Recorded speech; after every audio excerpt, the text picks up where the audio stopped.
Warning. The following video presentation contains scenes of extreme deliciousness. Failure to either eat first or bring a snack to consume during the presentation could result in wanting to lick the screen or in some way act the fool. Ain't nobody want that. Viewer discretion is advised.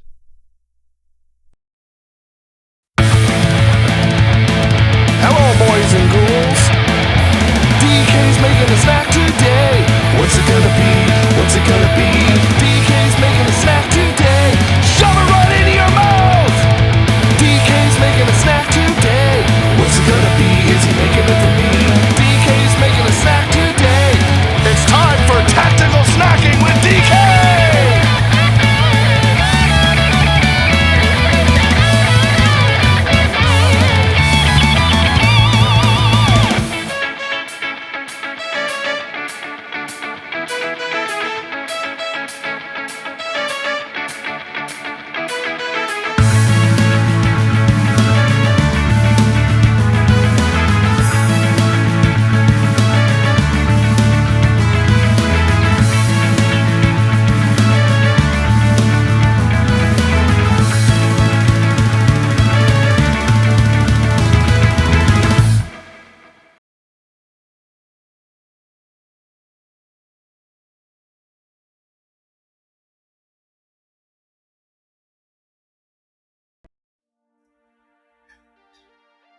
What's happening, folks?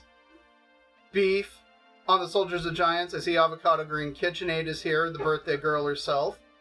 How's everyone doing today? Happy to see that you actually ate first on the Soldier of Giants. So yeah, today on the menu, boom, menu command, there it is.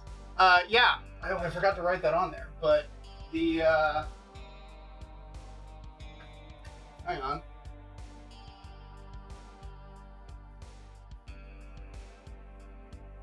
So the recipe command also works today, because, wait for it.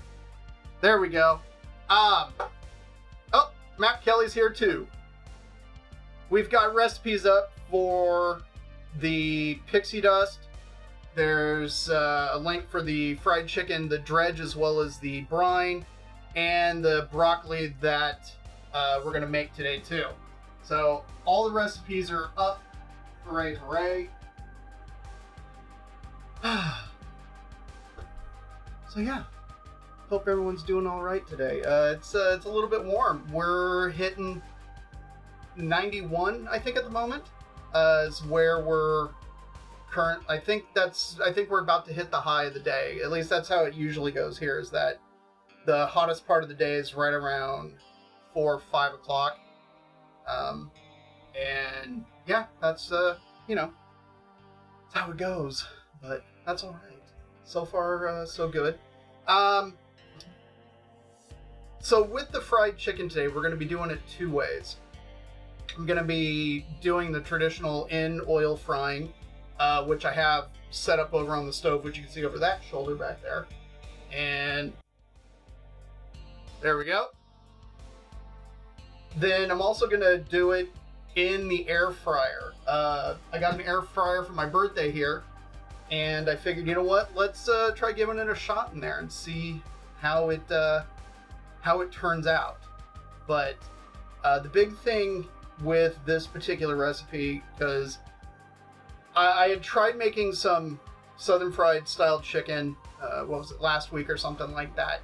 And the coating ended up being like too thin, and I really wasn't too happy with how everything turned out.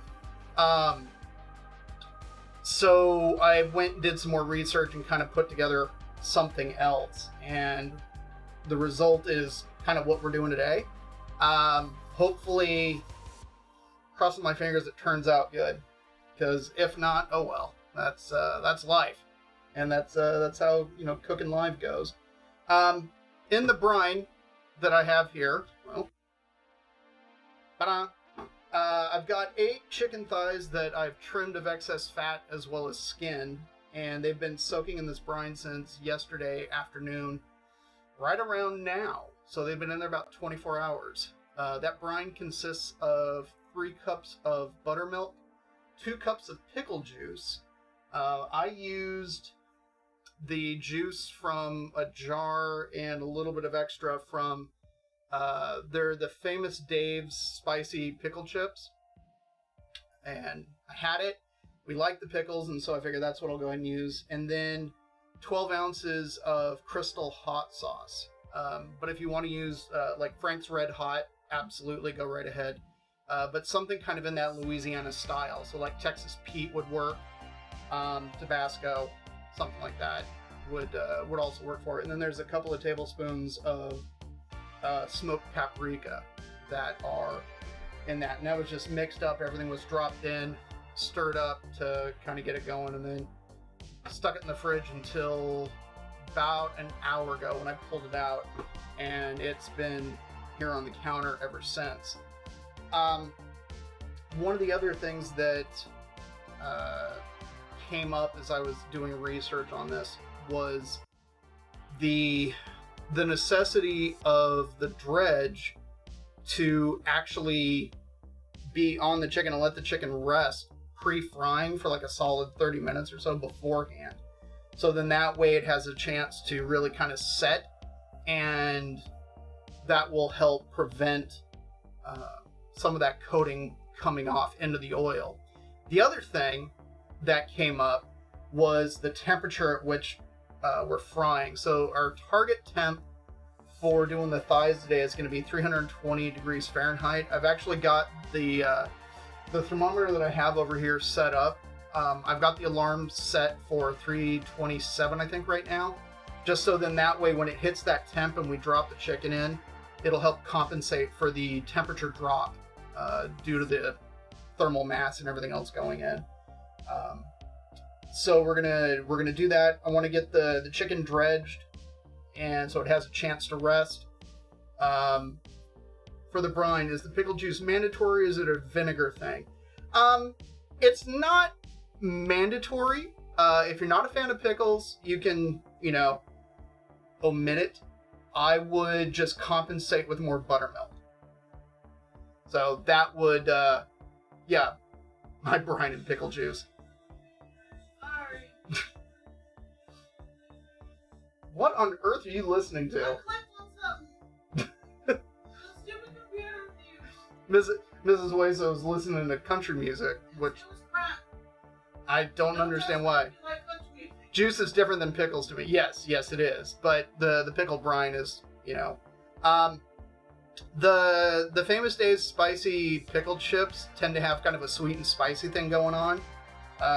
So that's kind of what I was aiming for with this. But if you like say kosher dills, that would also be fantastic. And if not, just substitute for all buttermilk.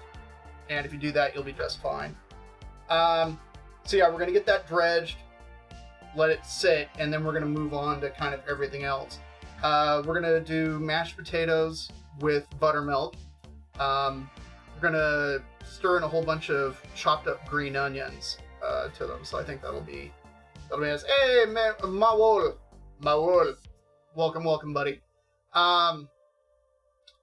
So that's kind of the plan. Maybe cheese, maybe not. I don't know. We'll kind of see how we're feeling with that. And then the roasted broccoli, we're gonna cut up and actually kind of prep it in a Ziploc bag. A little bit of oil, salt, pepper, garlic powder, panko breadcrumbs, and then Parmesan cheese, and get that all shaken up, pressed into the broccoli, and then out on a sheet tray to bake. And so that should be excellent. And then the finish, blue cheese coleslaw. If you're not a fan of blue cheese, it's totally fine. I understand. But blue cheese, at least the blue cheese dressing that I make for this, it's dead simple. It's literally mayo, blue cheese, and rice vinegar. Maybe a little salt and pepper and sugar, depending. But for the most part, it's really just those kind of three basic ingredients. And there's not enough of it to be super blue, but there is a really good savoriness that comes with the cheese, and it's dead simple and it's super good. And I figure if nothing else, we'll grate the cabbage, we'll grate some carrot, we'll put in some green onions and hit it with that dressing, and that'll be a really good foil to kind of everything else, especially like, you know, the richness of the chicken and potatoes and everything else. So I'm thinking we should, you follow me. Uh-oh. So yeah, I think, let's get the party started. Okay, so everything in the brine is here. It's good to go.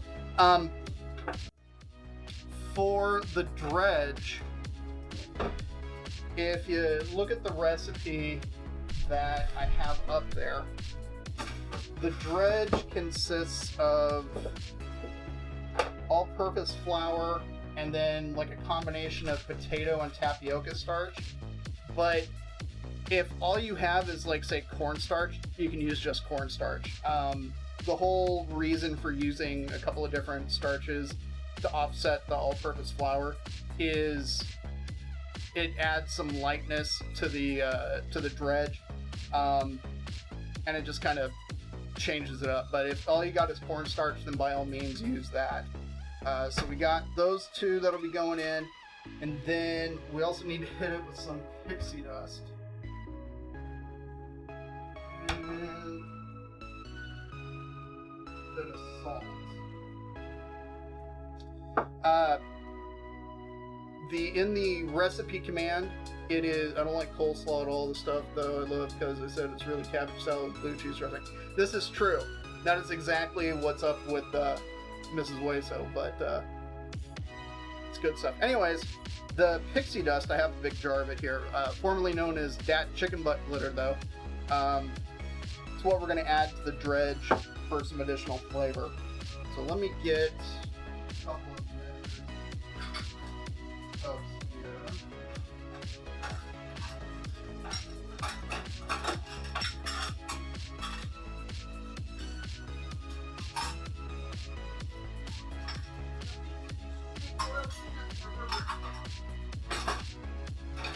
Boiled peanuts, drop it into the Discord and remind me when your birthday is. I've never done it before, so I have no idea. I've only had them once, and that was back in 1990, of all times. Okay. This is a brand new thing of tapioca starch, and to be honest, I kind of don't want to open it up. So I'm thinking I'm just going to use the potato starch and the all-purpose flour. But if you got the tapioca starch, I highly recommend it. Because, well, it's gluten-free, and yeah. Although, you know what? I do have an open cornstarch. So why not? Okay. That will do. So, for the dredge, we would put, what, 1.5 cups of all-purpose flour. And I'm not... This isn't super critical because, like I said, it's dredge. If we were baking, I'd want to be weighing this out. Alright, so there's the 1.5 cups of the all-purpose flour.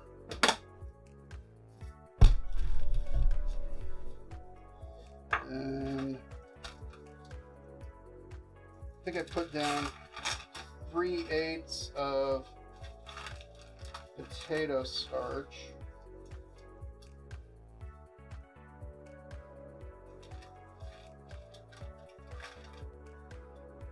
Yeah, that's about right.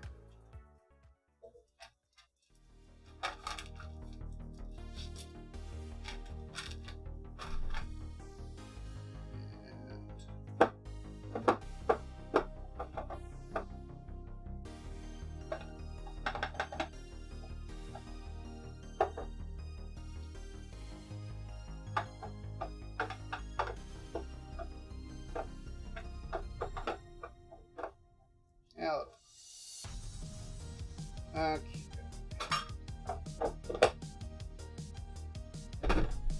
There.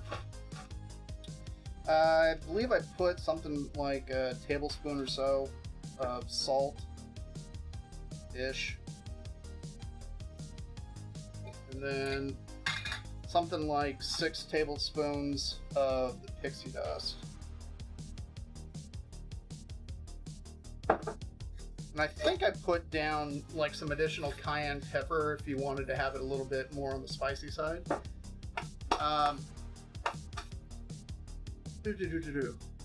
Oh, is Beef talking about the chlorine gas incident?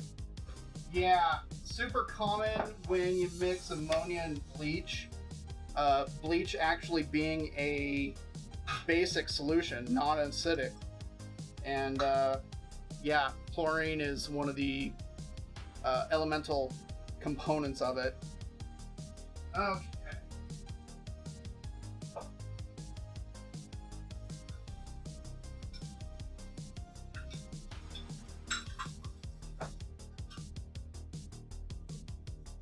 And a little bit of additional cayenne pepper.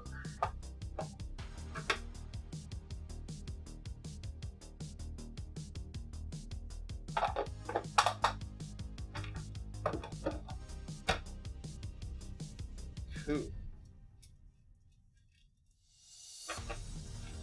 I like doing dredges in a Ziploc bag a lot because it keeps it self-contained and doesn't get everywhere, or at least it in theory won't get everywhere.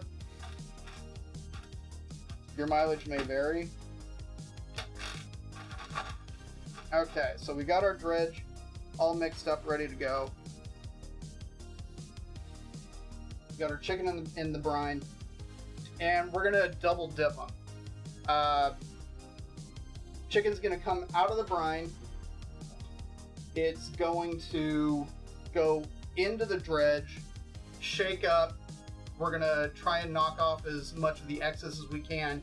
Then it's gonna get dipped back into the brine, and then go back into the dredge again to get recoated. And then we're gonna let it hang out on the cooling rack here.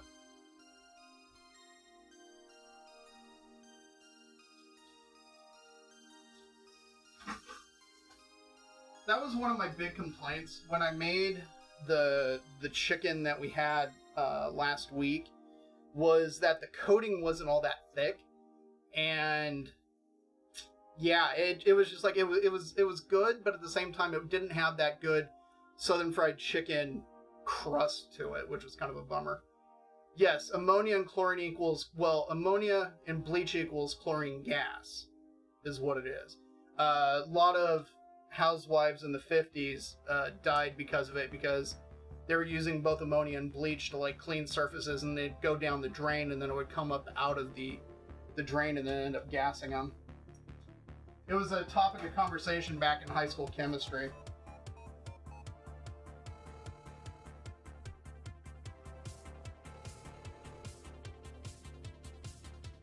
I mean, we had a conversation about cyanide gas when I was doing photography, because it's a potential byproduct of some photochemicals that they mix, and cyanide gas actually smells like burnt almonds.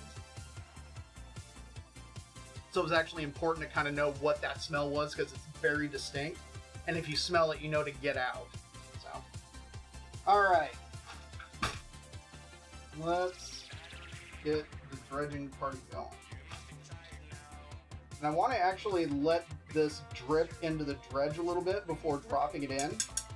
And the reason why is because the brine on the dredge creates some like little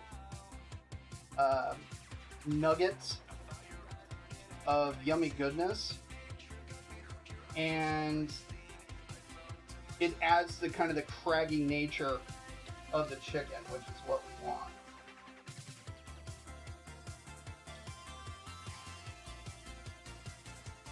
Brine smells really good.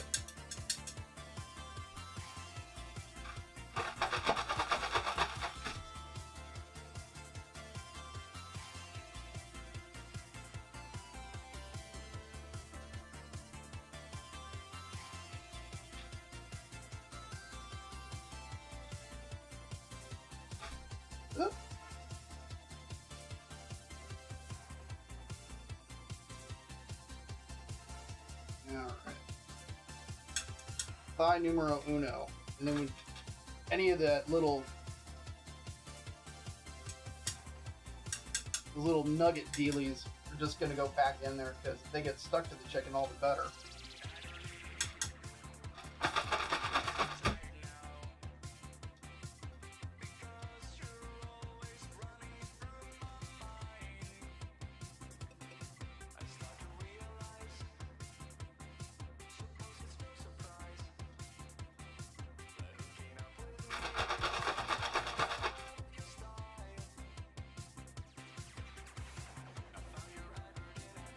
Numero dos. Yeah, and you can actually see like some of the big pebbly bits.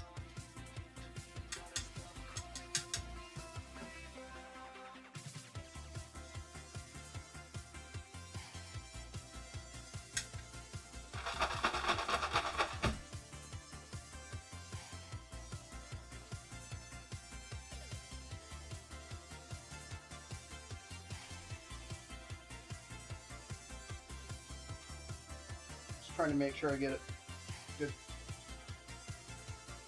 covering of the coating on there.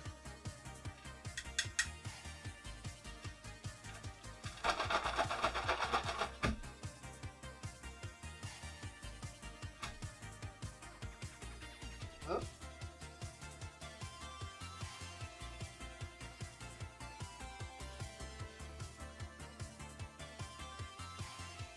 There.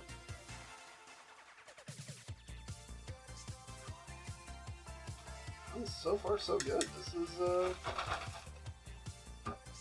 looking real good.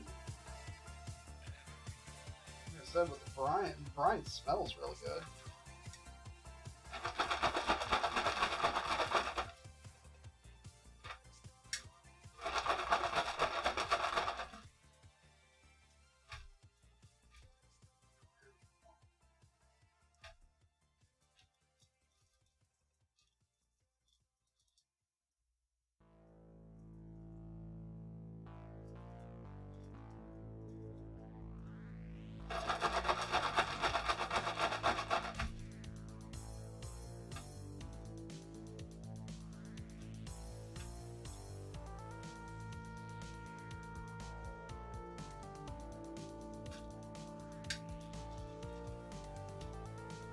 Got to continually scrape off these tongs.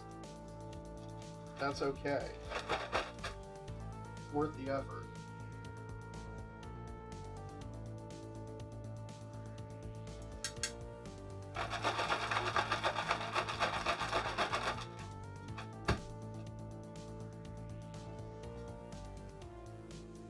So how's everybody's week been? I mean, I know Beef had her thing with work, but how's everyone else been?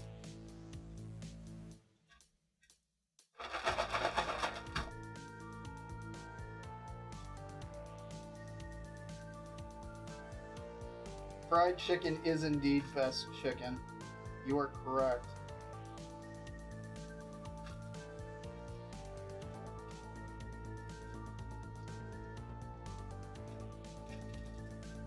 Yeah, I'm right there with you, Beef. To be honest, like fried chicken is definitely like my desert island food choice. If you know the question's like, okay, you're on a desert island, you can only have one food or whatever for the rest of your life or whatever, and mine very easily is fried chicken.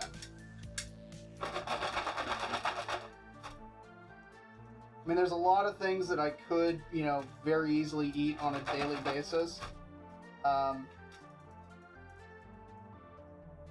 Fried chicken is definitely at the top of my list. Hey, Junior, thanks for the follow.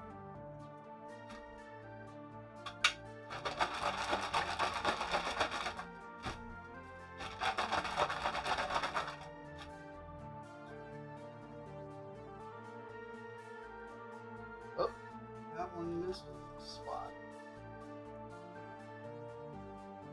Can't have that.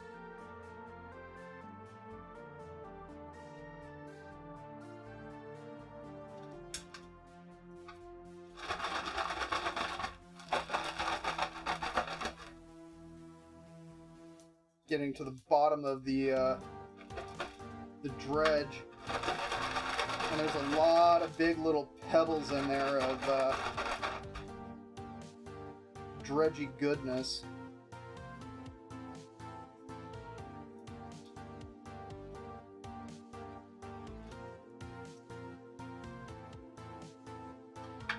Yes. You love foods. Oh, right on, dude. Caramel's got a job interview. Oh, serious? That's awesome, Cryptic Caramel. Congrats. Good luck on it. I hope you kill that interview.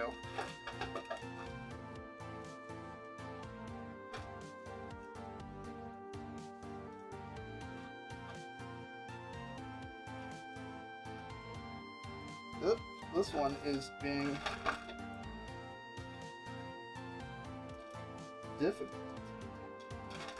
Well, let us know how it goes. Yes, definitely let us know how it goes, Cryptic Caramel.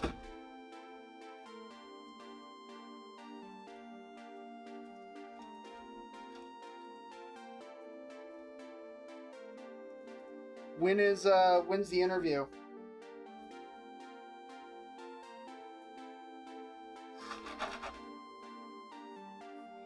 Next week.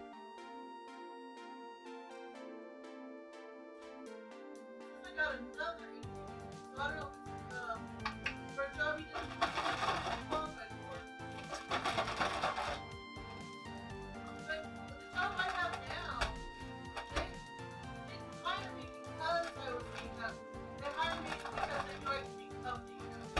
I don't know if you heard that, Cryptic Caramel, but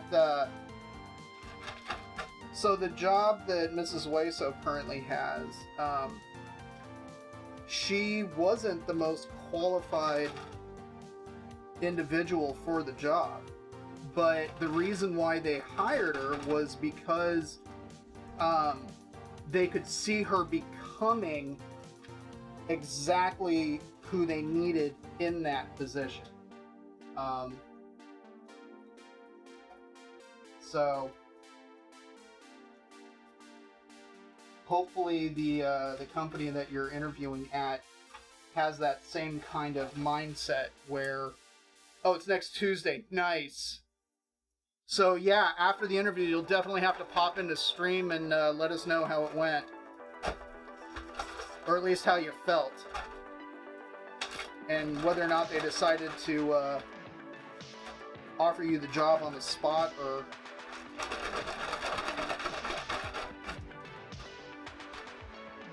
Ooh, that is a big old gooey mess.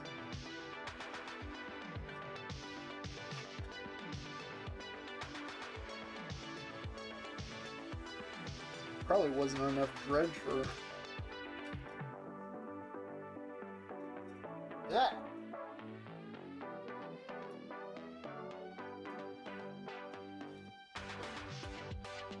Alright. Okay, that'll be one that goes in the air fryer. Excellent. So, you have to tell me, you let me know the Jack in the Box burger is way better. I'm sorry, what was that? Thank you for the car. Absolutely, Cryptic Caramel. The ad before it let me do was about Jack in the Box burger. It already looks. That's really funny, Zonic. To be honest, like, and oh man, that's really funny that it was a Jack in the Box ad of all things. Maybe because they heard me talking about their tacos.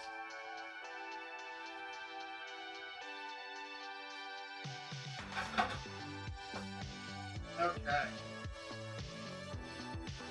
Chicken. Now it's gonna chill. So I'm just gonna leave that over there for the next 30 minutes and we can move on to everything else.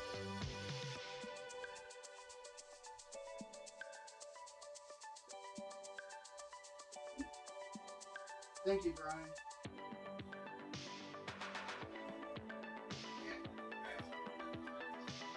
Yep.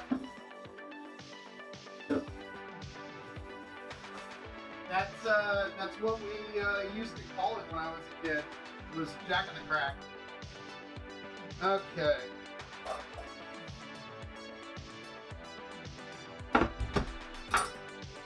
Let's get the rest of the party started.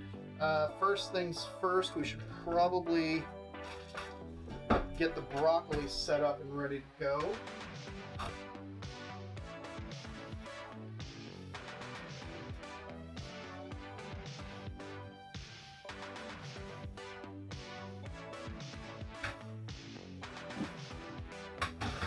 I was just thinking, since I'm in here, I might as well get out other stuff that I'm going to need.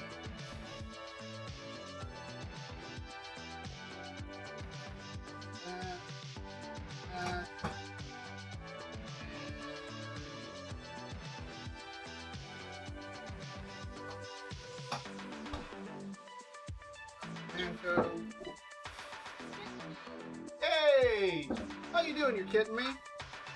Good morning. Alright, let's go give this a wash.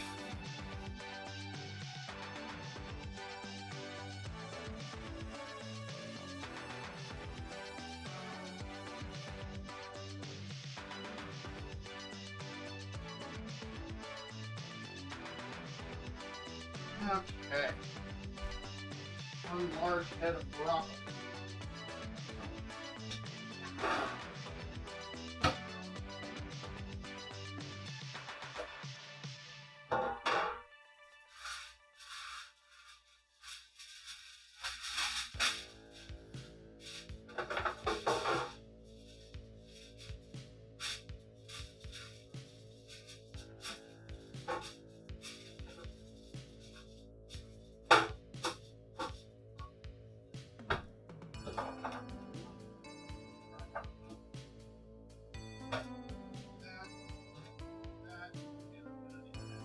Alright. So for the broccoli, the recipe is up on the Discord, what I'm doing, and I got non-stick foil down here on the cutting board, or the cookie sheet. Hey, Accidental Chaos! Welcome, buddy. If you don't have access to non-stick foil, it's totally fine. You can use parchment paper for this without any problem. I use the non-stick foil all the time, and I've talked about it quite a bit, so yeah, it's kind of a staple in my kitchen. So for this, all I'm doing is breaking it down into bite-sized pieces. And then we're going to toss everything in the Ziploc bag, or zip top bag, depending on where you are. And then we're going to add everything else to it, get it mixed up, and then onto the cookie sheet, or sheet tray, or whatever.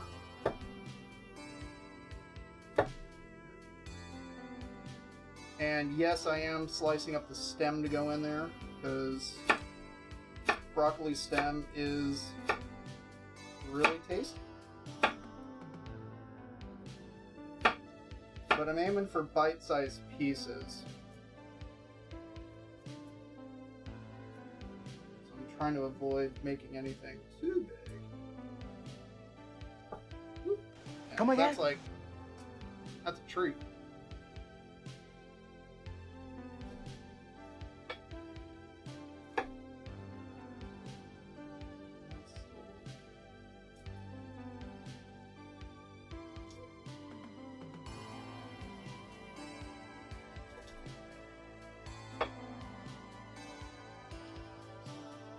Thankfully, I sanitized the counter earlier, so. Yes, absolutely. In fact, I usually prefer, if I can get them, I like to find the broccoli that isn't just like a crown that's had the stem completely cut off. I prefer to find it where there's a whole bunch of stem with a little bit of crown, personally.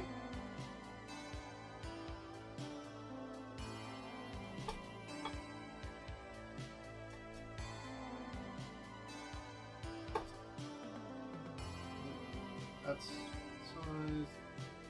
Yeah. This feels like I have a chainsaw to break this.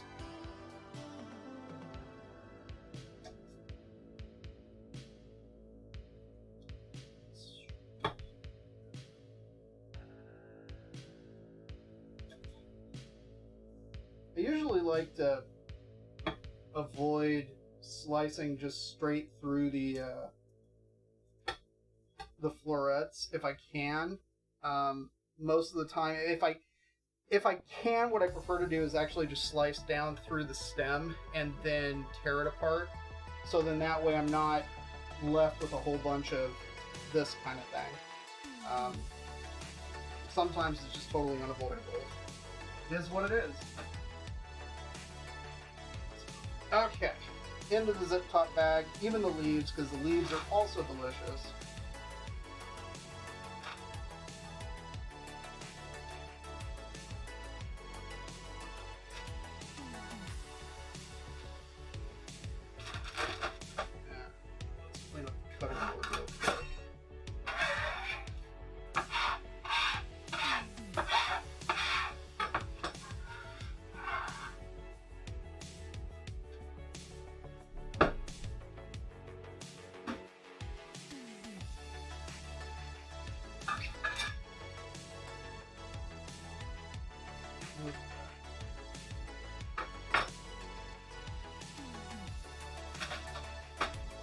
Broccoli.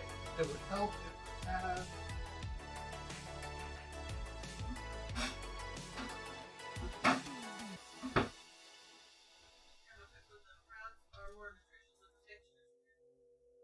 This is a microplane grater that I use for parmesan. Stems are my favorite part, though I know the crowns are more nutritious. The texture is just so weird. Are you talking about the florets having a weird texture, or the stems having a weird texture?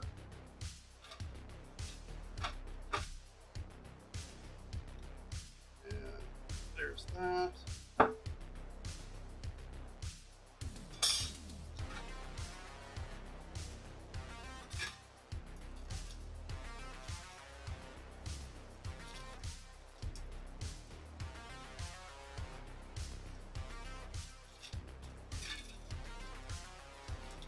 Oh, the florets. Okay, I get that. I don't know. There's not a ton of things that the texture of it really kind of freaks me out.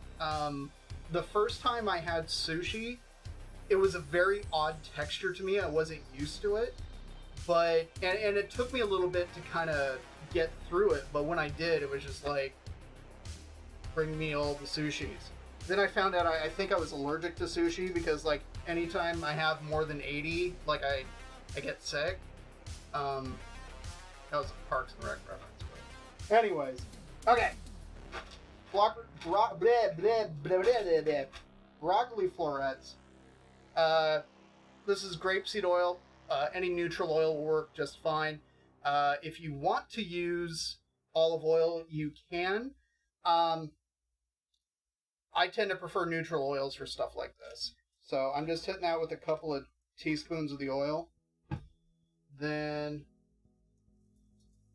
kind of a heavy pinch and a half of salt for this amount of broccoli.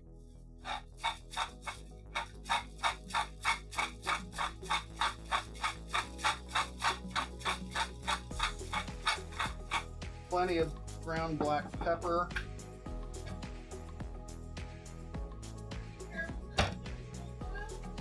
Oh, yes, neutral oil. Sorry. What I mean by a neutral oil is just an oil that doesn't have a very distinctive flavor. So olive oils, generally speaking, taste like olive oil. Some much more strongly than others, obviously depending on the variety of olive, where it's grown, how it's processed, etc., etc. Grapeseed oil tends to be a very neutral oil, meaning it doesn't have a distinctive flavor, so it's not taking away from anything or add anything else to it. It's really there to really kind of promote browning more than anything. I'm also a fan of using it in things like salad dressings, like if I'm making a vinaigrette. Again, because it's more neutral, then that way it's not competing with the vinegar or anything else. So there you go. Yes, oil from Switzerland. That would also work. This is a bit of garlic powder.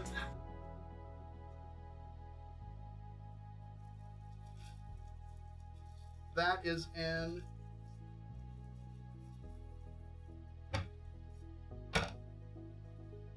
Then panko breadcrumbs. Yes, that was a good joke, Zodic. Alright. I think I said like a quarter cup in the recipe. It's kind of whatever you really want. And then, last but not least, a whole bunch of finely shredded parm.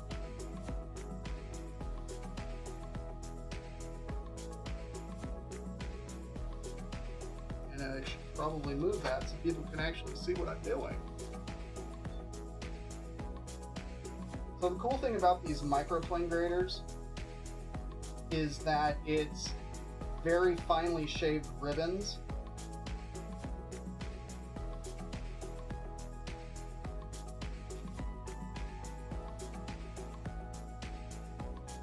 And so, I mean, if you remember what the top of the wedge looked like, I mean, it's only that much cheese, but there's a lot of air and it's very light and fluffy.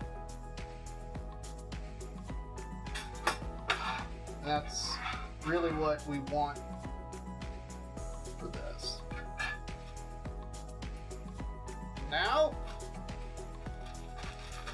we shake.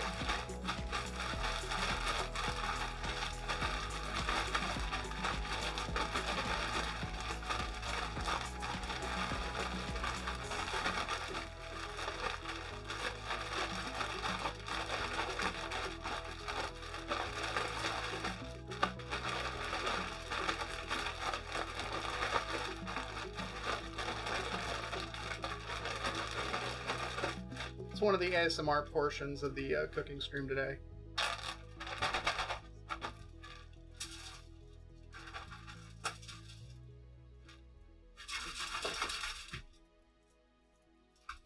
There we go. I'm a big fan of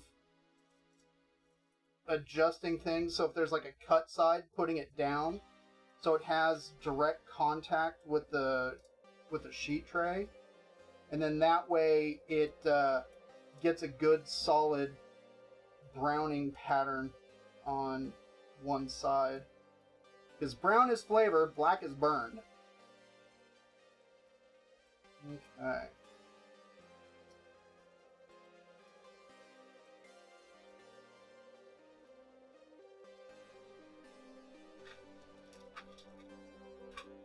Okay, that is prepped and ready to go. The oven is already preheated. What is it? 5 o'clock? Forgot to set a timer for the chicken. Alright, let's put that. Oh! Suicidal porn!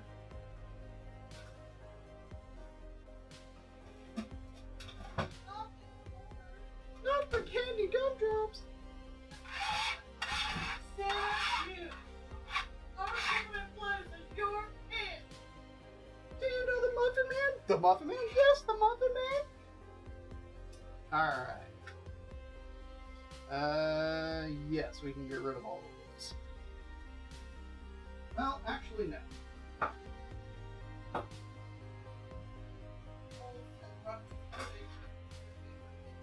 Yeah, broccoli is kind of my favorite veg too. I mean, I love all kinds of vegetables, but I think broccoli is probably my most favoritist. Alright.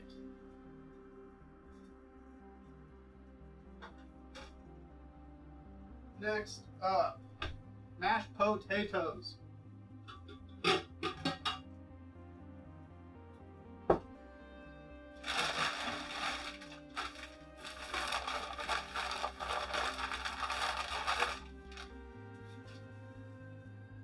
Got a couple of sizable Yukon Golds here.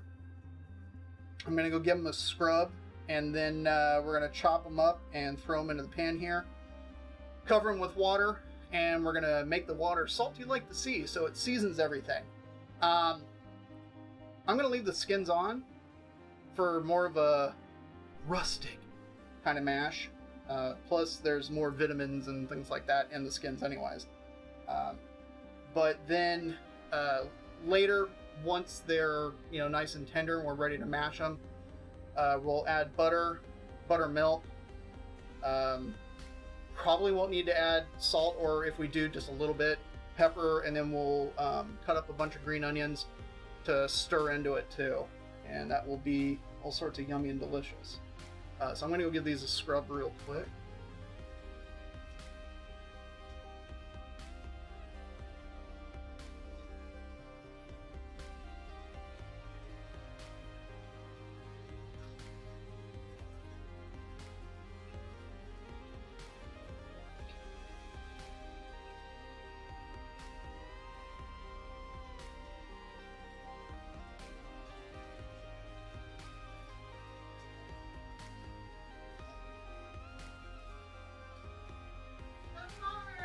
Hey, the Punisher!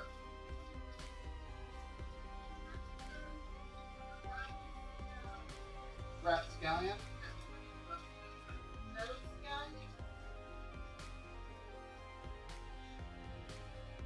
Or country scallions. Classical scallions. Opera scallions. Bluegrass scallions. Ooh, bluegrass scallions. Lumpy pickles. Megan, these scallions.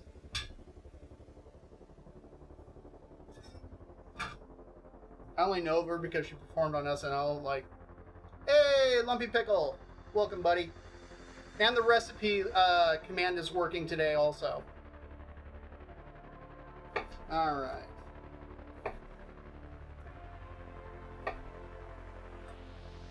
So I'm just cutting these up into roughly. I'm aiming for kind of equal sized pieces, so then that way everything cooks evenly. I've seen many a time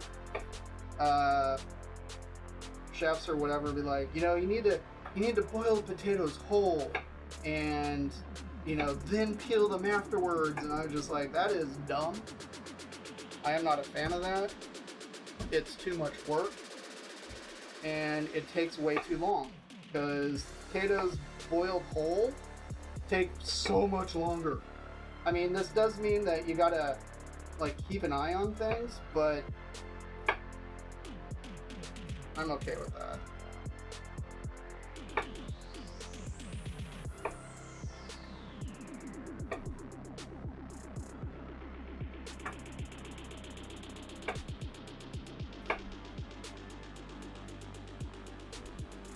All right. Potatoes prepped. Now, optionally, we could shred some cheese and add it to it if we wanted to, but it's not a requirement.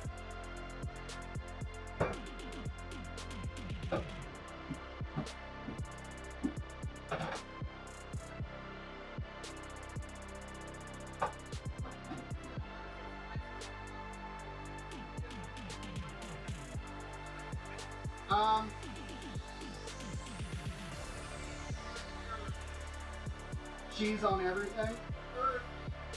Everything? Okay, we can do that.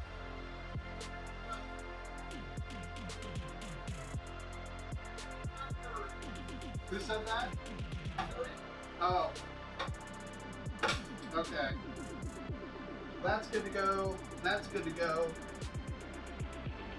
Chicken is still chilling, which for those that have just shown up, the chicken has been double dredged and is now chilling. We're going to air fry a couple of these, and we're also going to straight up oil fry the rest of them. So, should be exciting. They're dictators, but on bump. Only if you absolutely demand that they be that way.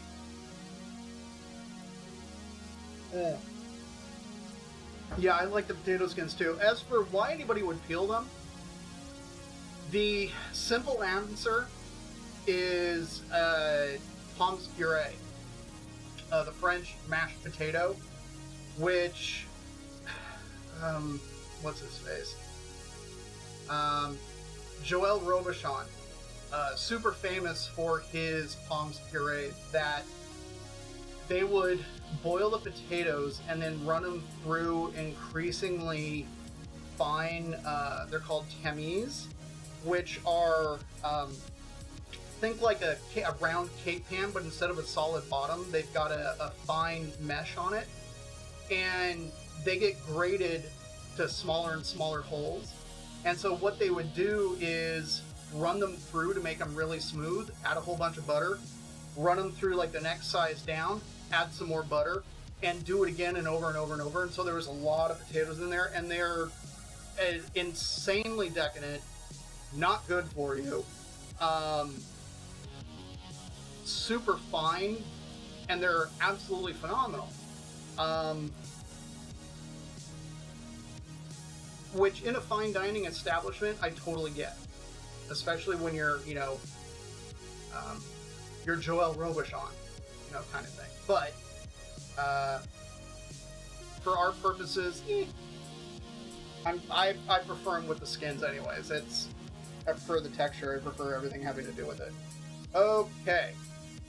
Broccoli, taters are going, Alright, so really the only thing that we have left to work on is the coleslaw, but we can do that while the oil is heating up and the potatoes are on to boil and the broccoli is in the oven.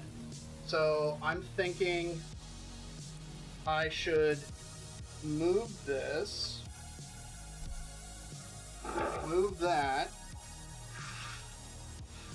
chicken off to the side here.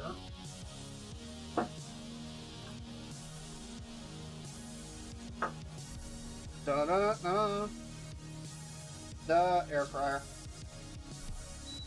Okay, so earlier we talked about the oil for the straight normal frying.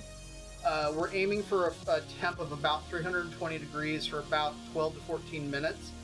Whereas with the air fryer here, we're doing them at 360. Let's see. And for about 27 or so minutes, because air is not as heat conductive as oil or water. Yes, thank you, Mr. Air Fryer. So that is the plan of action. So I'm going to go turn the oil on. I'm going to turn the burners on. I'm going to get the broccoli going. We're going to set multiple timers. It's going to be hilarious.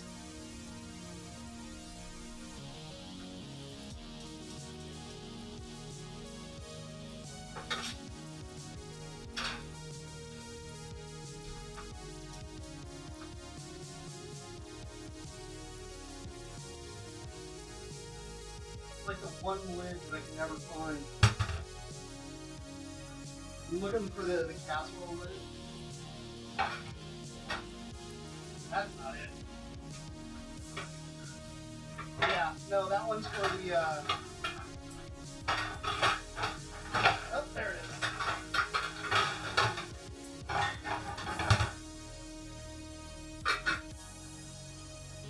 Alright, so with that, this will be for the potatoes.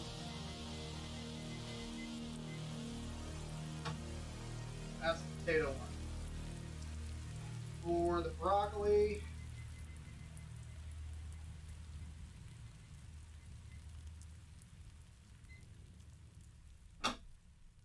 broccoli timer going, 25 minutes.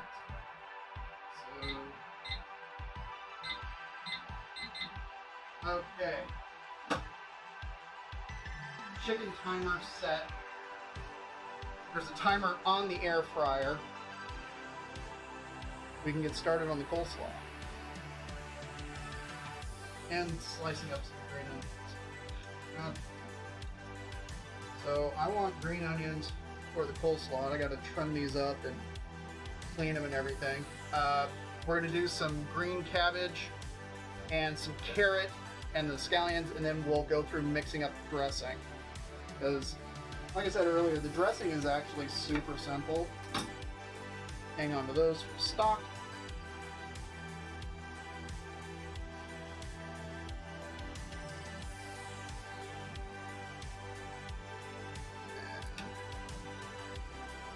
Let's see.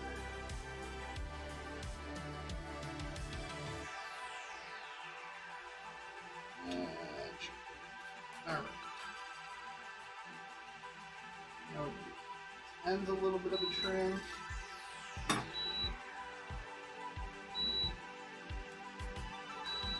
Don't tell me what to do. It's like add food. I'm like, what's really interesting is when you see like all of the, like every recipe ever for an air fryer tells you to preheat it for like 15 or 20 minutes or whatever. It's like add food. I'm like, you're not the boss of me. Okay, oil is at 101.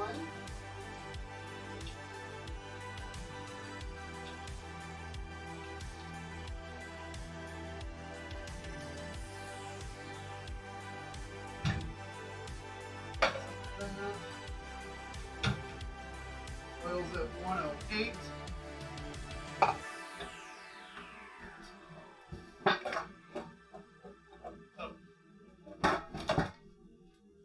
Got this here. Could I get you to grate some cheese for favor? Yes. Yes, you can. Thank you. Careful. Move the shit here. I'm here far over there trying to take it back. I know, seriously.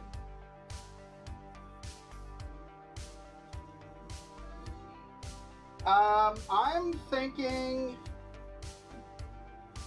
some sharp white cheddar.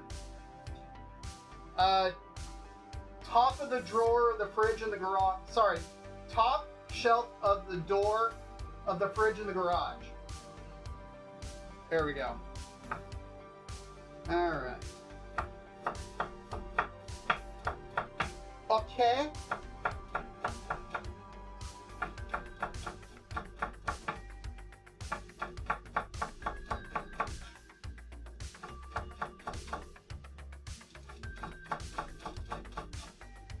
Hey. Mrs. Hueso, everybody, Mrs. Hi. Hueso. Have those garage. Which is probably very warm.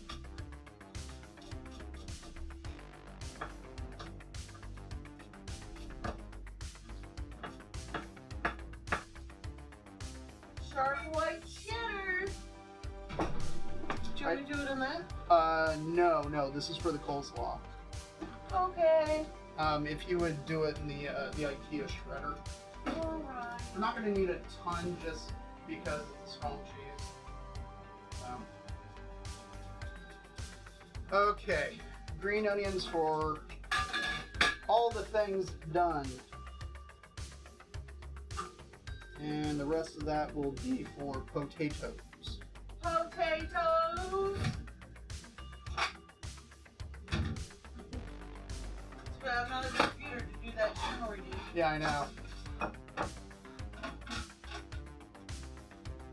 Yeah, that's one thing you'll find if you're new here is I have like a bajillion channel point redeems. Couple.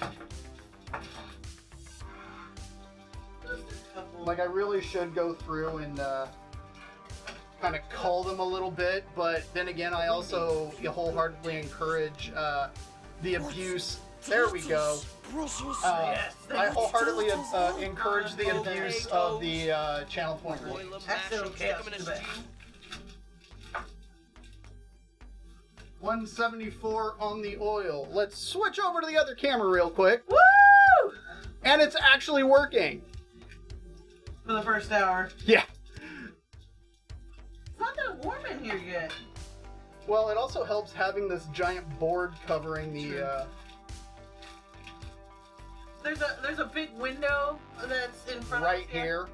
But because the sun is setting this direction, it makes the lighting in here really bad for streaming. Next step And is it to also fold really in the heats up the kitchen cheese. because it's Yeah. it's a solid 6-foot window here What And does folding today's the the cheese mean? hottest day of the year You so fold it in. far. so far. Tomorrow will be hotter.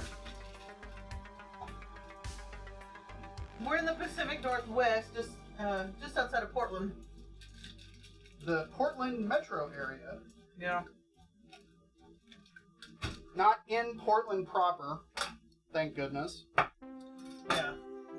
But we're close enough to where we could... Is this acceptable?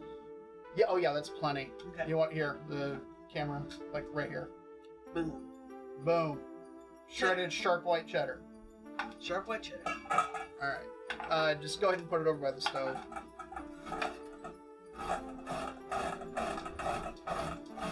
Now I'm gonna cut some cheese. I said that for you, Pickle. Oh, that's right, because you guys were talking about Dang. gas the other Yes, day. he was on me about my gas. So, this is where it comes from. Cutting the cheese. Gotta give one to the dogs. Whoop. Tribute to the puppers. Yeah. Here, who's, about to eat, we salute. Yeah. For those of you about to eat, we salute you. Alright. Okay, random question. How do you guys store block cheese in the fridge?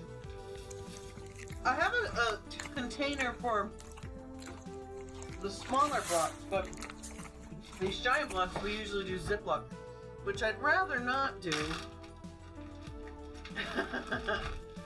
Chop or grate on the cabbage. Okay. You don't care? Mm-mm. I think I'll chop it. Mm-hmm.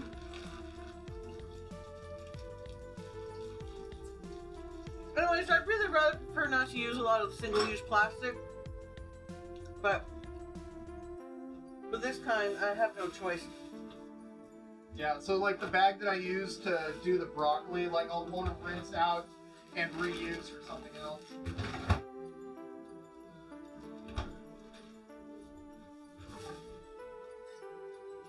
I guess I should find another. Oh, good cheese. Find a container. Yeah. Like measure out our usual blocks. Something like that. And just go find a container. I have a lock and lock container for the 1 pound cheeses.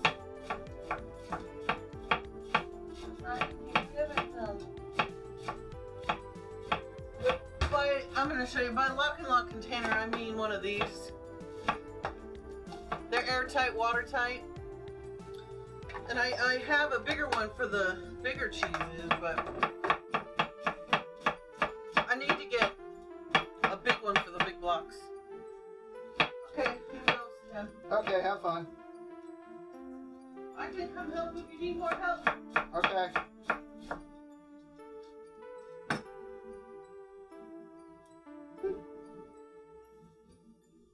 Why do they call it blue cheese when it's obviously off-white? Well, and what's really funny is that the strains of penicillin that make blue cheese, can present as colors ranging from blue to green. There's been wheels of blue cheese that I cut open, and the pockets of the mold that are in there is like a almost like a bright lime green. It was a French blue cheese, if I remember correctly. So it was probably a penicillin rope 40 based. So, okay. Coleslaw stuff chopped up. Here we have our lovely wedge of blue cheese that we'll be using today. This is the Bay Blue from Point Reyes Creamery in Point Reyes, California, if anybody cares.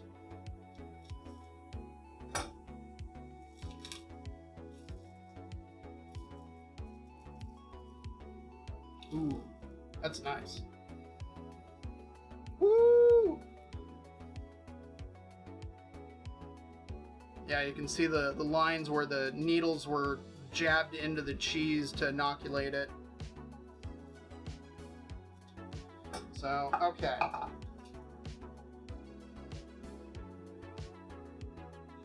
Usually when I make this, I mean, to be honest, you can use basically whatever blue cheese you like. A Gorgonzola Dolce is a really good one and one that I will use a lot. Tends to be super creamy and actually integrates really nicely into the dressing. But if you like a good crumbly blue cheese, that is just fine. And if you like a super strong blue cheese, you can absolutely do that too. Ooh, I hear the rumblings. Oh, oil is at 301. We are about ready to fry.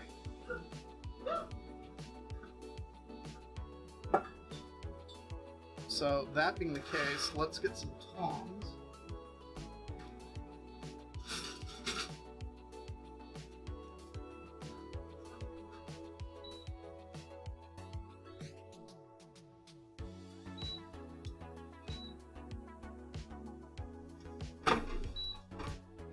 Okay, air fryer basket out.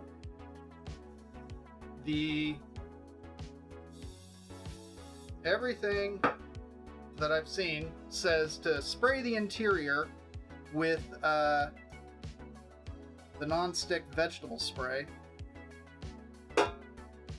And we'll drop 2 pieces in there. And then it says hit them with a bit of that spray. And I'm gonna wipe off.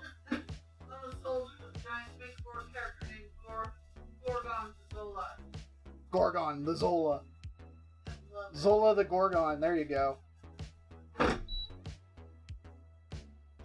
Okay. Is this your first try to air fry fried chicken?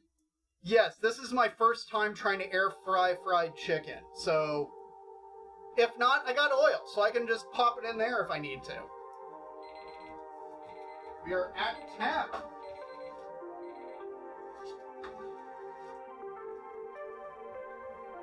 Did you research it all? Or? I did.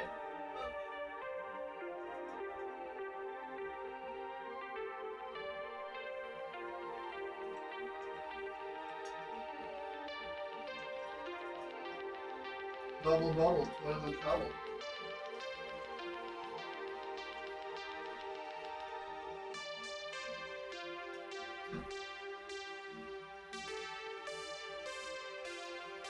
Okay, now that those are in, the oil is now dropped to 328, 27.9. I'm going to turn the temp down.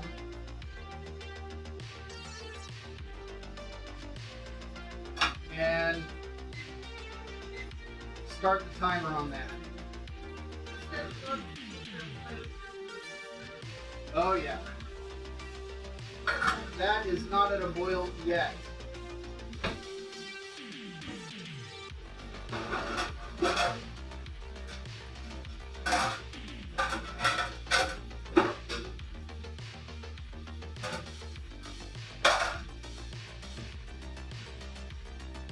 Alright. Oh good, the camera hasn't frozen yet. Okay, the oil is dropped to 313. So I'm just tweaking the heat to try to get it up to 320 again.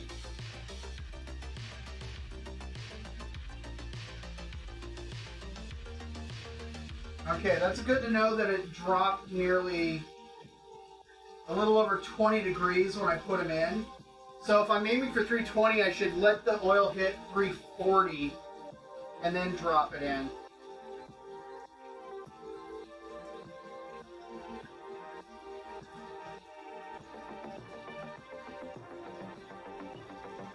Okay. 306. I don't know if that may be visible. No, it is covered.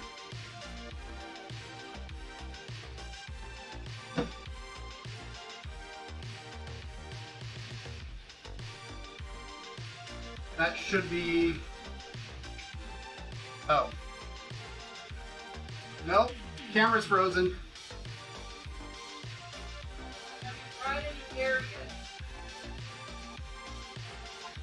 Okay, so that camera has officially frozen on us. Well, it was fun while it lasted.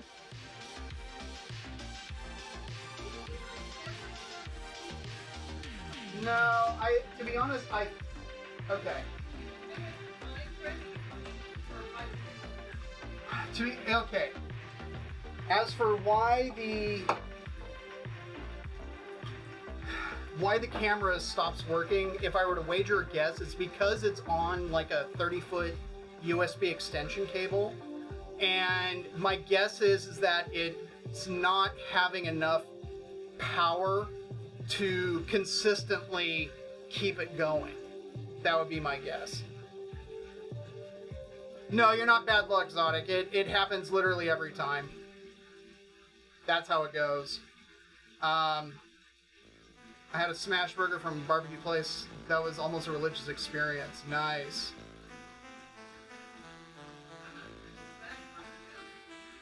So smash burger is basically where they take the burger meat, have it in a ball, put it on the griddle, and then after a minute or so, they smash it into the patty shape. Yeah, I was putting this movie. Not sure. Okay. That is...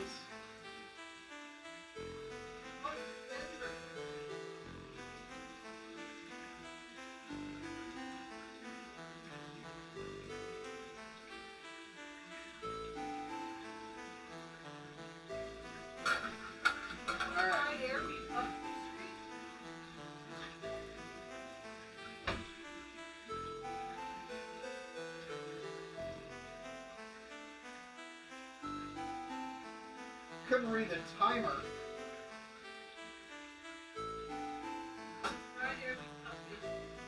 Would fried air be puffed pastry? Probably not.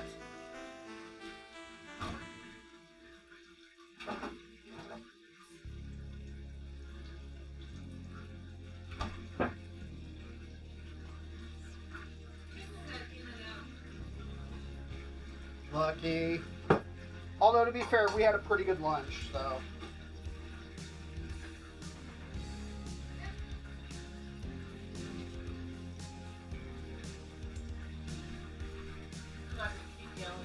Yeah. In all fairness, we have an in-and-out bias. It's just an hour drive. Yeah, it's like an hour away. We even have gift cards. Thank you, AvocadoGreenKitchenAid. Blue cheese. It's just an hour away, so Yeah. it's 2 hours of driving. And it's usually, I'm too tired. I don't want to drive that far. Yeah. And it's a fairly easy drive. Yeah, it is. I mean, it's mostly country. It's basically a straight shot, but... Yeah. Um, Hop on I-5 and go. yeah. I can't say I've ever really measured this. It's basically... I put in enough mayo to... Thin it out. Well, not thin it out, but to give it a nice creaminess, and then add the rice vinegar to thin it out. Hey, you too.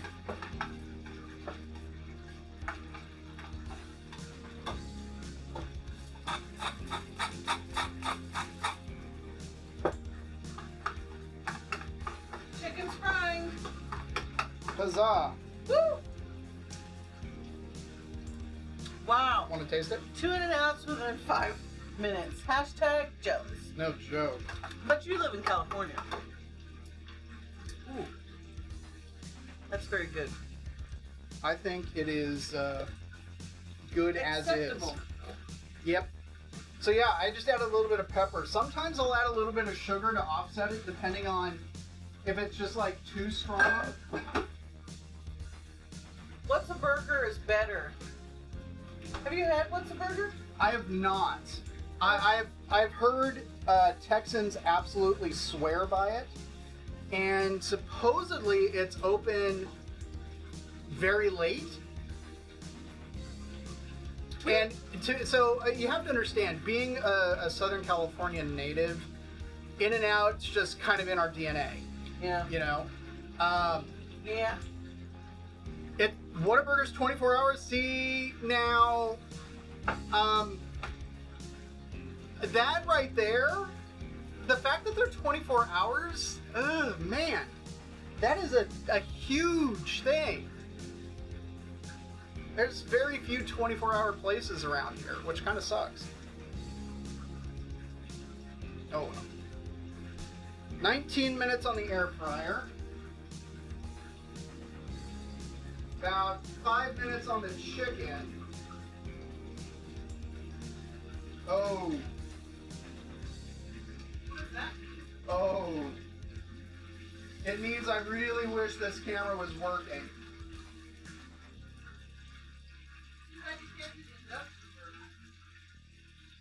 I probably could do the induction burner. I can't do it with the air fryer because it'll just completely blow the circuit. Right. Okay. Broccoli's got about 2.5 minutes till we need to check it. Potatoes have got about 7 minutes or so till we check that. You don't want a burger by us. No. Although I would love to give them a shot because I've got a friend from Texas who absolutely swears by them. So I would love to give them a shot. Yeah, see, and like Scott Connor said, he likes Five Guys. I'm not a huge Five Guys fan. Yes, there's a bajillion of them around. But I find that for what they are, they're just way too expensive. And every time I've eaten there, I've been very disappointed.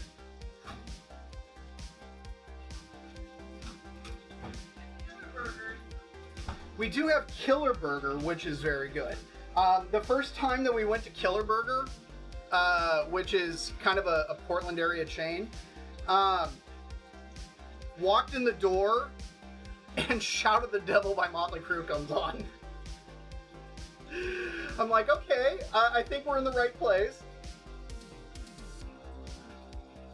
So they do have some great music that they play.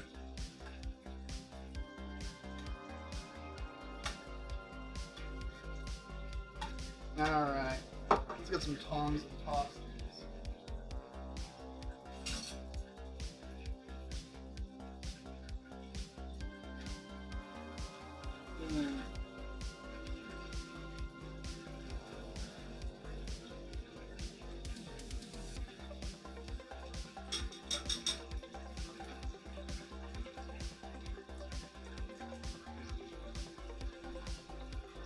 Yes, I'm tossing the salad.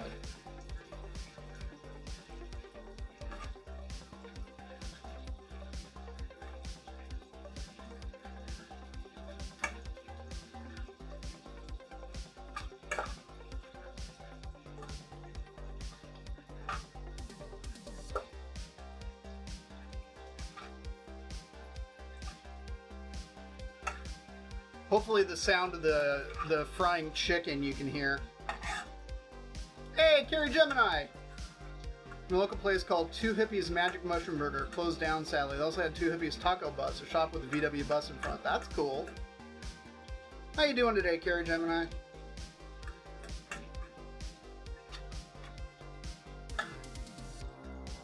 That's the broccoli timer.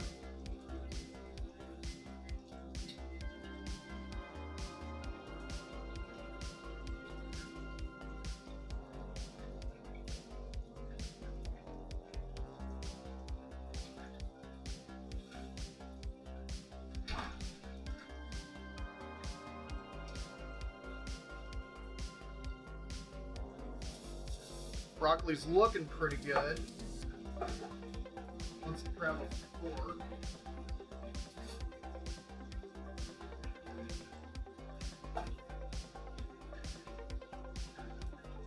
The underside of it. Ooh.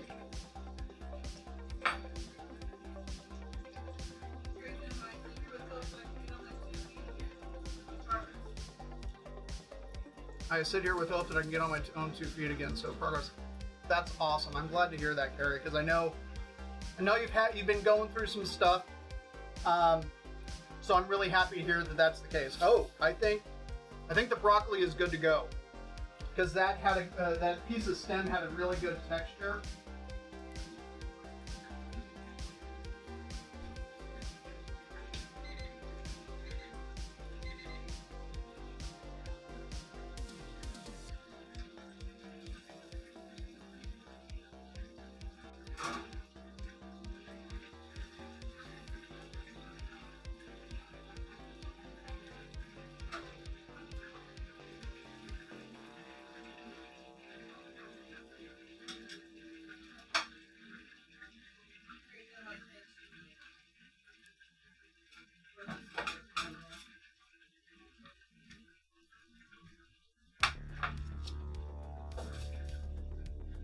Absolutely, Carrie. Absolutely.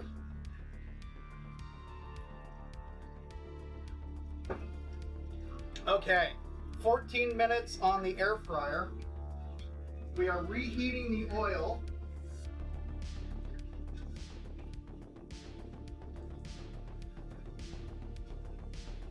I'm thinking I can drop the temp. Oh, it's wanting me to turn my food. You're not the boss of me.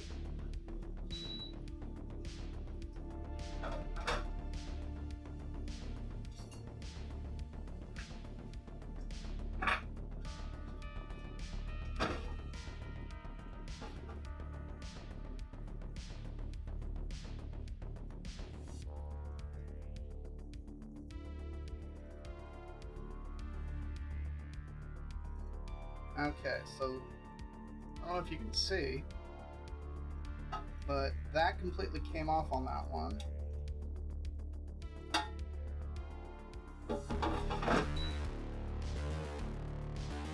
So we shall see how that goes. Yeah, I'm thinking 10 minutes should be good on that. I'm going to temp this chicken real quick. Where we're at.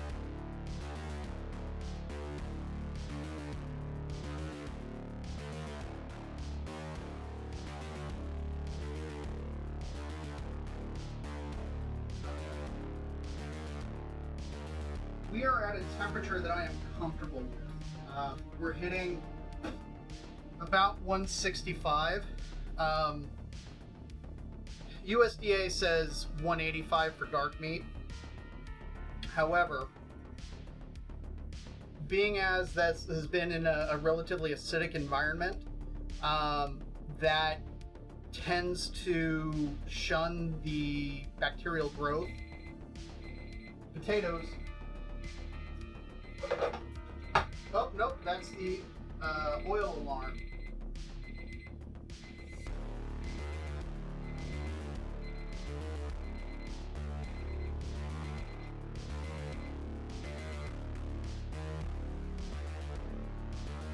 Yeah, but because it's been in that acidic bath for 24 hours, and that's the potato alarm.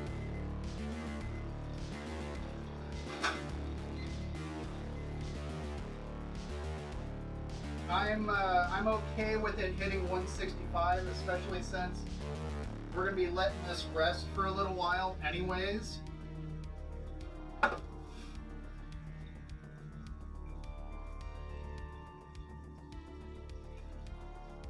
And the oil is dropping 325. So when I put the chicken in, just for reference, it was at 343.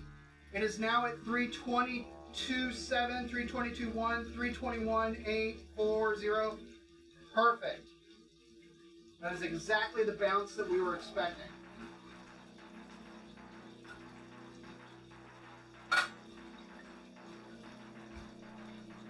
All right.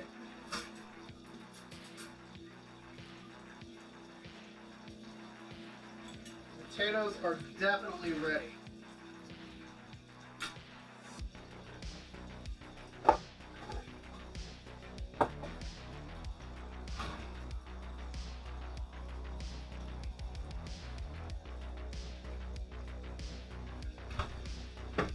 Buttermilk.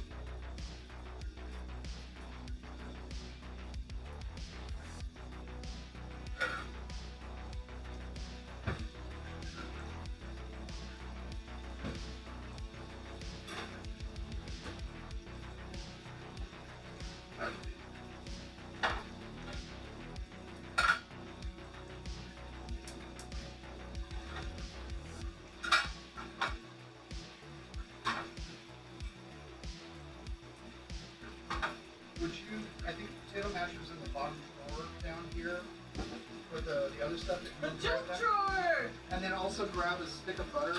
Because everybody has a drawer of just all the junk. I'm sorry, you said something else. Part 2? Stick of butter. And take it over there to the counter. I was coming in here, Carrie Gemini, because, what did you say? This pan is warm, don't touch it. Yeah, it's all hot. It's all hot, no touchy. Oh, I was gonna tell you, my friend, when I got the job I have now, we said earlier, I was hired to become the accountant, not that I was the accountant. So it was this very difficult, straight up learning curve. And my friend gave me this sign that said, "Beautiful girl, you can do hard things." And that was my motto. When my mom died, it was like every day, sometimes 100 times a day. Just having to go through the whole process of... That's the kitchen tool junk drawer. Yeah. Yes, we have multiple, but that one's the kitchen utensil stuff. But going through the whole process of getting a dead body out of the house and, legally, the legal process, just like, and now having to worry about her estate and whatnot. But, like, I can do it. I can do hard things. You too can do hard things. Beautiful Carrie Gemini, you can do hard things.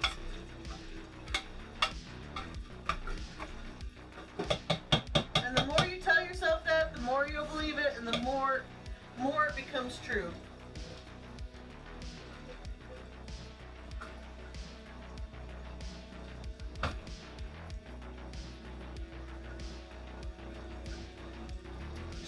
Fried chicken and mashed potatoes. Okay. Can I give you the potato masher to rinse off and get all the skins and everything off? Yes.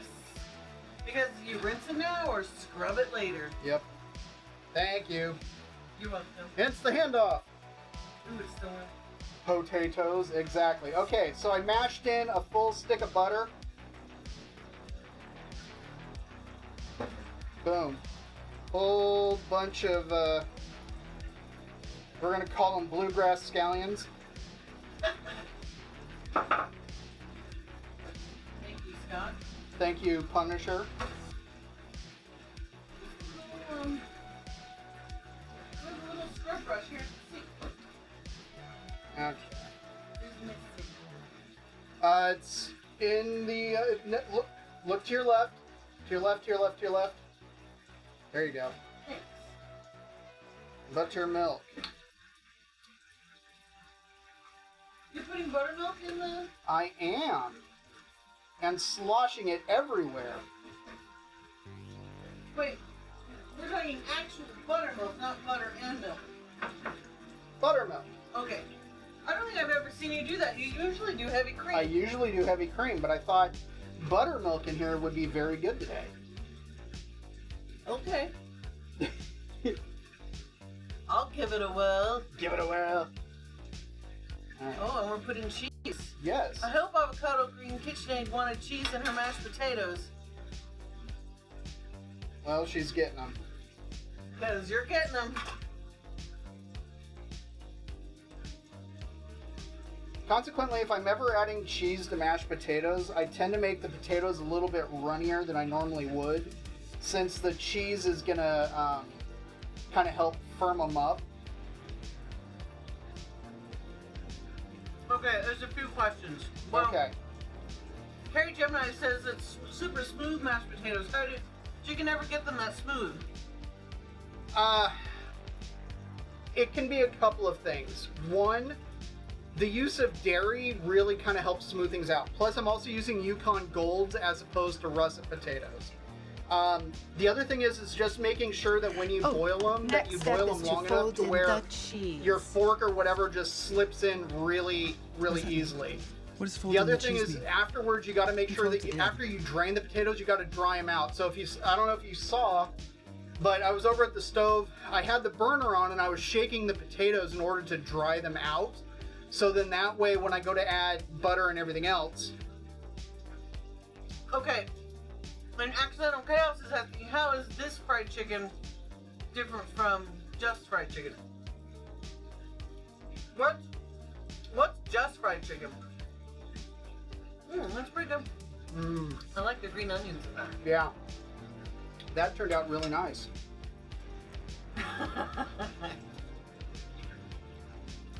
The buttermilk gives it a little bit of a twang. Yeah. But then again, with the sharp cheddar. What other questions were there? Well, I think I need some clarity from Accidental Chaos. So how is fried chicken different from just fried chicken? So this fried chicken is being done in more of a Cheese. traditional southern fried chicken vein with the buttermilk brine and everything else, as opposed to kind of your normal fried chicken, which may or may not be brine, usually has a thinner coating.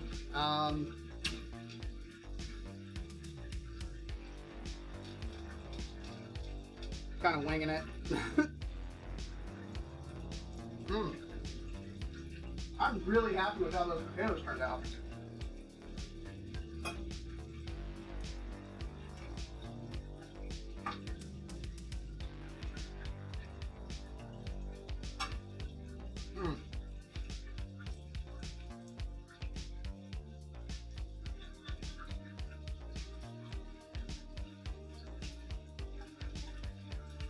I just sprinkled in a little bit of salt to the coleslaw.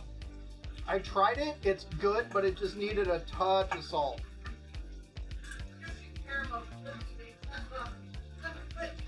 You got clipped? Nice.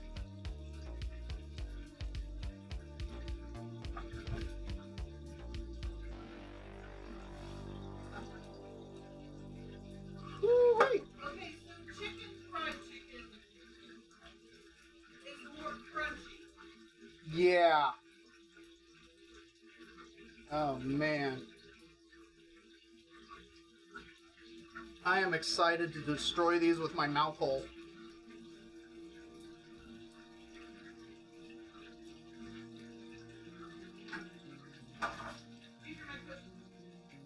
No, I did not. I'm gonna just come back in here because I'm tired of typing. That's fine. Tired of typing! Extra chaos. So fried chicken is more crunchy.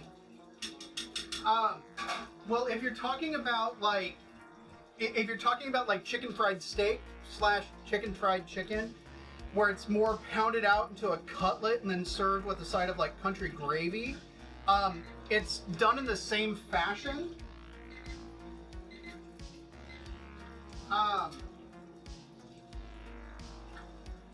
Ooh, yeah. And, is it mama? Yes, it's going to be very crunchy. It's going to have a thicker breading coat on it. And yes, Decay is a learned man. He's gone to school he has gone to culinary school. He not only went to school, but graduated with a culinary degree. That said, he is always studying food and always checking out and combining recipes and literally playing.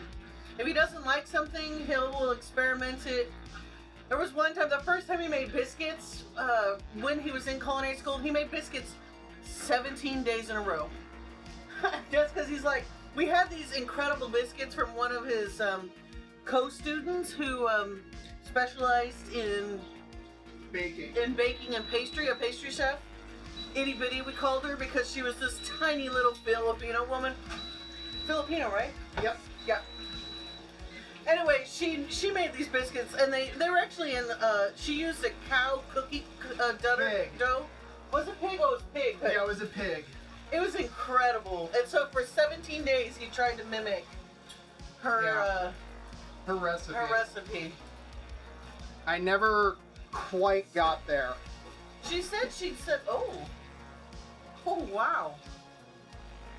That's interesting. That looks really good. Other than the fact that like the coating and everything completely came off of this one. Let me get my thermometer. We gotta make sure it's cooked all the way. The chicken that I just pulled out, it temped internally a little bit low for my taste. So the heat's actually off, but it's back in there. Okay, so this is temping... 180 something? Yeah, like 180 or so. What temperature chicken should be at? Well, USDA recommends 185 for dark meat. So that, in theory... It's done. Yeah. I just put it like that so it doesn't fall on the floor. Oh, well... Well, I didn't know you were coming right back. I was coming right back with a plate to put it on. Because with my luck, it'd fall on the floor. This looks amazing.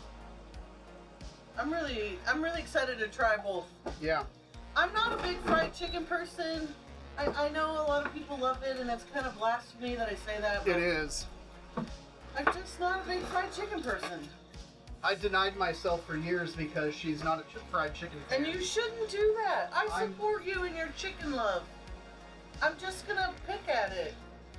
And that's okay. It does look crispy. Let's see if we can hear crispiness. Yeah, a little bit. I don't know if the mic's picking that up.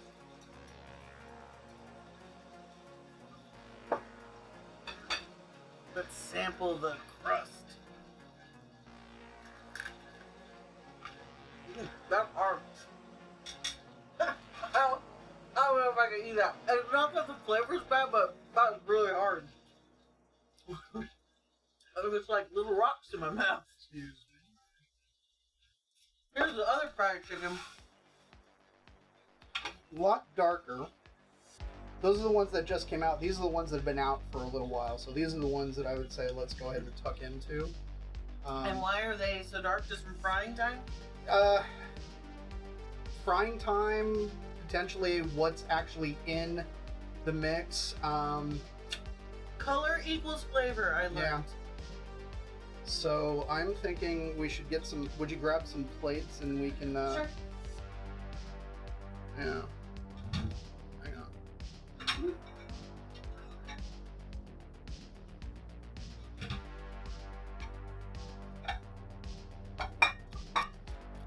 Does it look appealing, Avocado Green KitchenAid?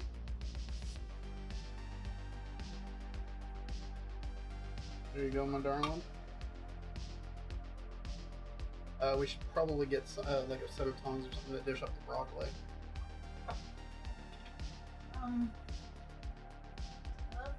I love you too. Well, you gave me this big fat piece of chicken. I gave you a thigh. Okay. What did you ask me for? Oh, Like no. a set of tongs so we can dish up the Sorry. broccoli. I got sidetracked. Who's It was shiny? Shiny! Squirrel, what?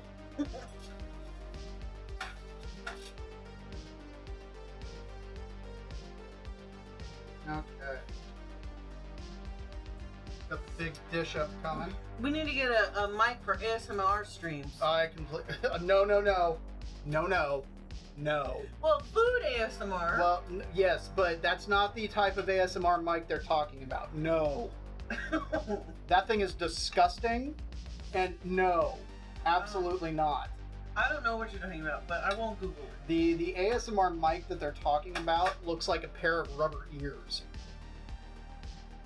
Oh. Yeah, that's going to be a hard pass on that. We can get another microphone, or just move this microphone closer.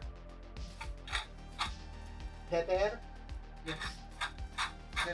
Money shot! You know I do. I was going to get a little bit of butter. I worked one summer at a camp in Russia, Camp Solnichka, and oh my gosh, we had mashed potatoes almost every single day, but zero pepper. It was the worst. Anyways, I don't know, maybe week 4, someone had pepper at their table. The accordion guy, I don't know his name. I never learned his name. His whole job was just to wander around the camp and play the accordion. Pepper? Just a little bit. And he had pepper on his table, and myself, Lorna was my cohort. She was my British partner. It was one American and one British paired at each camp. And oh my gosh, we were so excited. He let us have the jar, and it was like, yeah, pepper belongs in potatoes. It's a must. Which is a channel point redeemed. Because, yeah. Ooh. Mashed potatoes are good. I'm gonna get a sharp knife for the chicken. Do you want a sharp knife for the chicken? Maybe.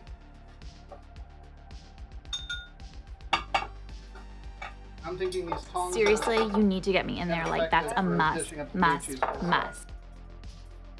So I'm gonna take this knife. Please be careful. Okay. I have a knife in my hand. But we need I'm over here. Do you want this one? No, I think we're good on that. I was just boil kind of mash cleaning them up in a stew. countertop here. I want to try some of the air fried chicken. I agree. I want to give that a taste test too, but and the rule in our home is you have to be honest. Yep. If it tastes bad, you gotta say it tastes bad. There's our beauty shot. Da-na-na-na-na. Hey, Maria.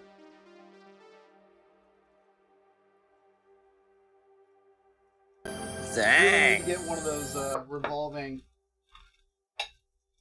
A lazy Susan. Kinda. Okay.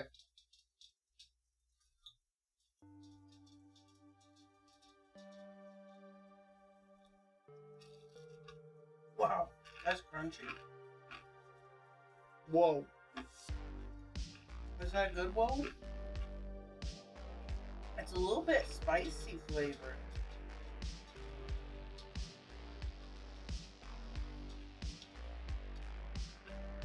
I probably should just use my fingers. No. Okay. Good flavor. Really good flavor. Excellent flavor. I'm thinking I probably could have gotten away with a single dredge because this is thick. Agreed. Mm. It tastes like I wasn't. This is like Mally's bass tone thick. I wasn't 100% listening. About what? What the ingredients were.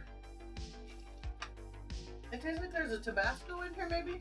Crystal hot sauce. Crystal, yeah. In the brine. Yeah, you can totally taste it. Mm. You can hear the crunch. Nice. But it's not too like overwhelming. Accidental Chaos. I made English muffin pizzas, but I haven't made actual pizza yet. I got a dough recipe from Maria, and We need to do that. I'm thinking we need to do that very soon.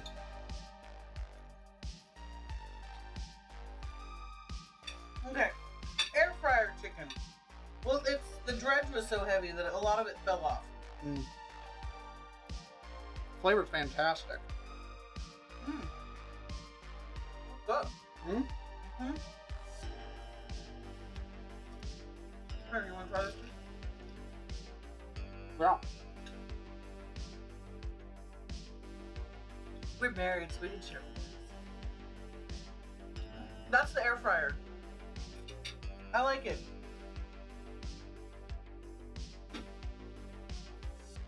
I like it a little bit better because I'm just not a big fan of the heavy Oh, that's fine. dredge. Just can't. See, I'm kind of thinking, instead of the double dip that I did, Of the dredging? yeah, if I only did a single dip, I think it'd be just fine. But it's super crunchy and has a fantastic flavor. Very happy with that. Helped me to make my own pasta for the first time today. It was awesome. Made a bolognese for 4.5 hours. Nice! Oh, dude, whoa, that's awesome, man. Good job. That is awesome. Congrats, dude. I'm proud of you. What pizza? I don't know if I don't know if necessarily the classic one, like the video that you had sent me, but the base dough recipe that you use all the time, that you make not only pizzas but bagels and all that stuff. So using that dough recipe and making kind of that the traditional one with like the tomatoes and the onions and everything, but then also treating it more like a traditional Italian pizza with like tomato sauce and cheese, almost like a margarita pizza or something like that. So, little column A, little column B. We should like a lot of little pizzas, because then That's true. like a chicken and Alfredo sauce pizza or something. Chicken and broccoli was one of my favorites. It was a bizarre combo that I got introduced to in Connecticut that I fell in love with. So good. Yeah, and it's got a white sauce. Although we should just do multiple pizza streams. Oh. I love margarita. Yeah. Afraid I gotta get off. I got work at a god awful tomorrow. Hey, I'm the Soldier of Giants. Have a good one, man. Get some sleep. And stay hydrated. Stay hydrated. Vegetarian pizzas? Yeah, we can do that. Dehydration is no joke on the Soldiers of the Giants. So, as for which came out better, Scott Connor, I think air fryer. Mrs. Weso prefers the air fryer because she's not a fan of how, like, rock hard the coating is. But I stipulated that with, I'm not a big fan of that kind of coating from the very beginning. Yeah.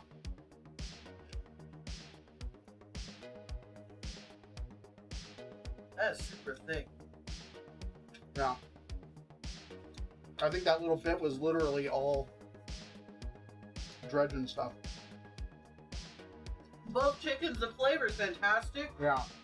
And dare I say, moist? I said the word. The word.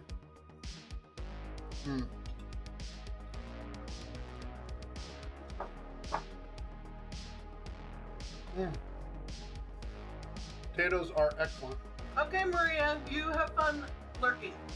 No worries. Take care, Maria. Appreciate you lurking.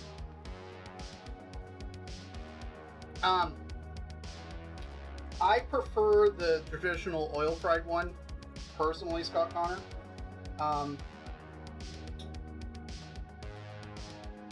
But that's just my own personal preference.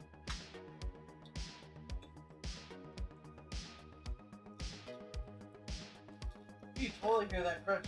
Can you hear the crunch on stream? Yeah. Oh, snap! Ugh. It's got some fugga going. Fuzz amazing.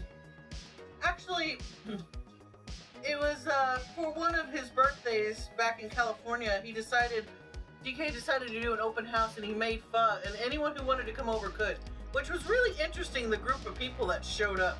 We had, I don't know, 30, 35 people come. Easy. And DK made pho for everyone, which was awesome. And it took him, I don't know, 2 days. Ish. Anyways, one of his, is it Filipino? He's Korean. Oh, yeah, that's right. And Park. And when he came in the door, he just teared up because he's like, it smells just like home. Although it thought it was Vietnamese. No, he said it smelled like a pho place. Yeah. And his girlfriend agreed. It's not to say that the air fryer one is bad at all, because it's not. It's very good. If you put that chicken in front of me, I would gladly gobble it down. Yeah. No, the air fryer is good. I like it because the skin's lighter.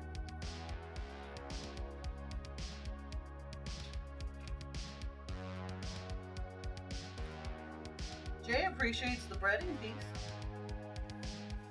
Jay'll eat anything. Yeah. That is true. I took a bite a little bit earlier and there was like a bit of juice that squirted out.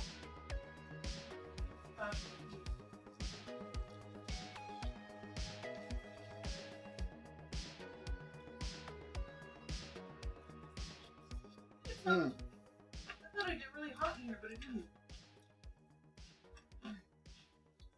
Very Very nice.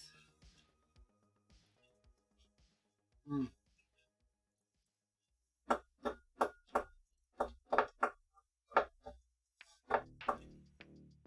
Oh, Mowal is from Germany. Mm. Germany's a fun place.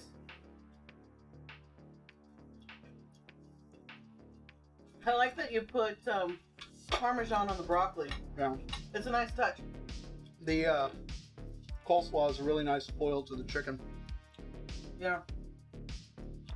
Well, said cheese on everything, and you literally put cheese on everything. I did. Except for the chicken. Nice accidental chaos. What's for dinner tonight?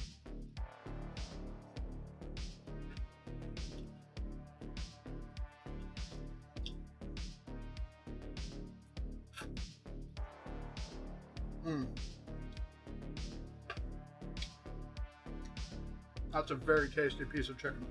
Super. Super good. Mm. You're good, baby. Thank you.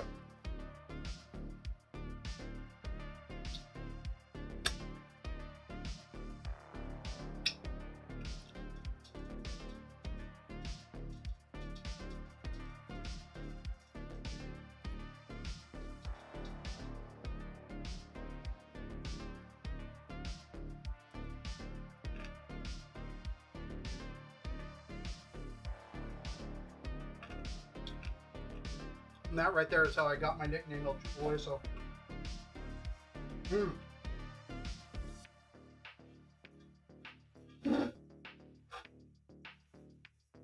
man, that chicken hit the spot.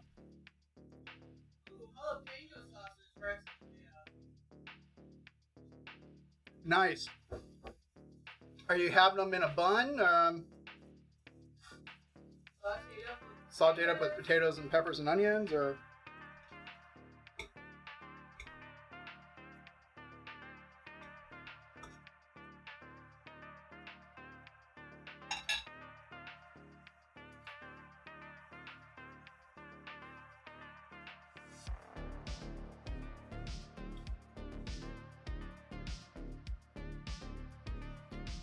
There's a lot of good stuff on that bone. Leaving it there is just an insult.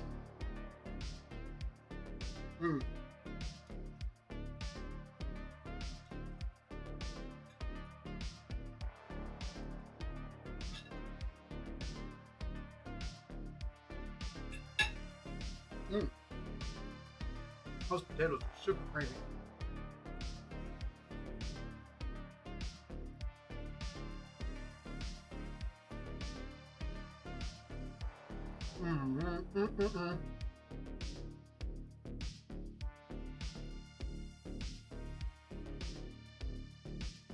Oh, snap.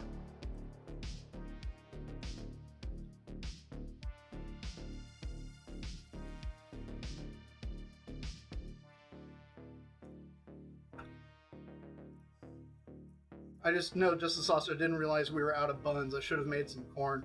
Ah. It happens. No worries. Okay, folks. I am ready to go sit down and enjoy another piece of chicken, plus everything else. And thanks so much, everyone, for being here. For everyone that stopped in, everyone who's lurking, everybody that spoke up. Thanks so much for hanging out today. I had a good time, and this came out good. I'm thinking I might need to try doing kind of my my standard oven fried chicken and try doing it in the air fryer here, just to see how it turns out. Could be good. So thanks so much, everyone, for hanging out. I think, yes, you're very welcome, Zadi, for the recipe. Yeah, recipes are there, and no worries, Maria. If you want to get a hold of me, all the socials are there. The Discord's probably going to be the best way, but I do respond on like Instagram and stuff.